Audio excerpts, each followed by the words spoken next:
법원이 학원과 독서실 등 교육시설에 대한 방역 패스 일시 중단 결정을 내리면서 정부 정책에 중대한 변수가 생겼습니다. 정부는 법원 결정에 즉시 항고하고 또 방역 패스 필요성에 적극적으로 대응을 하겠다라는 입장이지만 국민의 기본권 보호와 방역 강화 사이에서 정책 운용의 폭은 더 좁아졌다는 지적이 나오고 있습니다. 이 소식 살펴보겠습니다. 임종윤 기자, 네. 어제 굉장히 뜨거운 감자였잖아요. 그렇죠. 법원의 결정 사항부터 살펴주시죠.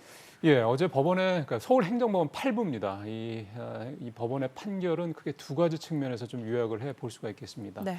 먼저 미접종자라고 하더라도 방역 패스가 개인의 학습권을 제한할 수 없다라는 겁니다. 방역 패스 때문에 미접종자들이 학원이나 독서실을 이용하지 못할 경우 학습권이 제한돼 이들의 교육의 자유, 또 직업 선택의 자유 등을 직접 침해할 수 있다. 즉 헌법상 개인의 자유권을 제한할 수 있다라는 게 법원의 판결 배경이고요. 또 하나 살펴봐야 될 것도 미접종자라고 하더라도 기본적인 인권은 보장받아야 된다는 점을 어제 법원이 판결에서 분명히 밝혔는데요. 백신 접종을 완료한 사람들도 다시 확진되는 사례가 잇따르고 있는 만큼 미접종자라고 해서 사회적으로 불리한 처우를 받아야 할 만한 객관적이고도 합리적인 이유가 보이지 않는다라는 겁니다. 하지만 정부는 받아들이지를 않았습니다. 항고를 했죠. 예, 조금 전에 나왔습니다. 즉시 항고 결정을 했습니다. 어제 법원 판결이 나온 이후에 좀 고민을 하는 모습이 나타났는데 일단 항고하기로 결정을 좀 했고요.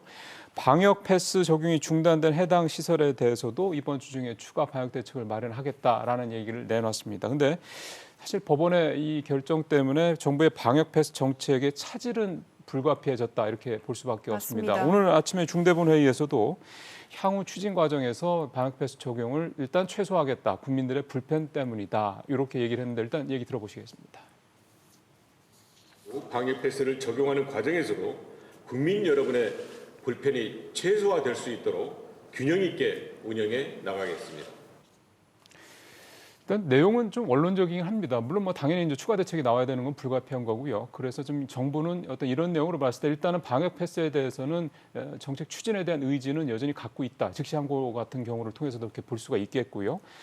결국 이제 본안 소송 결과가 나올 때까지 이 방역 패스 정책은 일단 일부 차질은 불가피하더라도 유지는 될 것으로 봐야 되겠습니다. 결과 나올 때까지 전해주신 대로 유지는 하겠다라고 하지만 뭐랄까요, 명분이랄까요? 앞으로 방역 정책에도 좀 변화가 불가피할 것 같습니다. 그렇죠. 또 게다가 최근에 특히 이번 주 들어서 정부가 오미크론에 대비해서 방역 대응책의 변경을 예고한 상태이기 때문에 여기에 방역 패스 적용 제한이라는 일종의 돌발 변수가 추가됐다 이렇게 볼 수가 있겠습니다. 당장은 오는 3월부터 고등학교 3학년들에게도 이 방역 패스 유효 기간을 적용하기로 했었는데 이거를 실행하기가 쉽지 않을 것 같고요.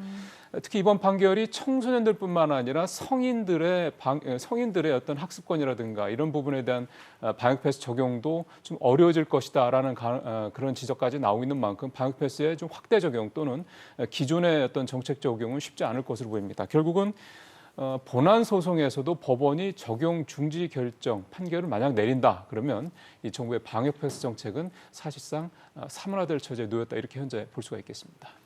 현재까지보다도 앞으로 더 많은 질문거리를 남긴 그런 판결이 아닐까 싶습니다. 그렇습니다. 네, 임종윤 기자 잘 들었습니다.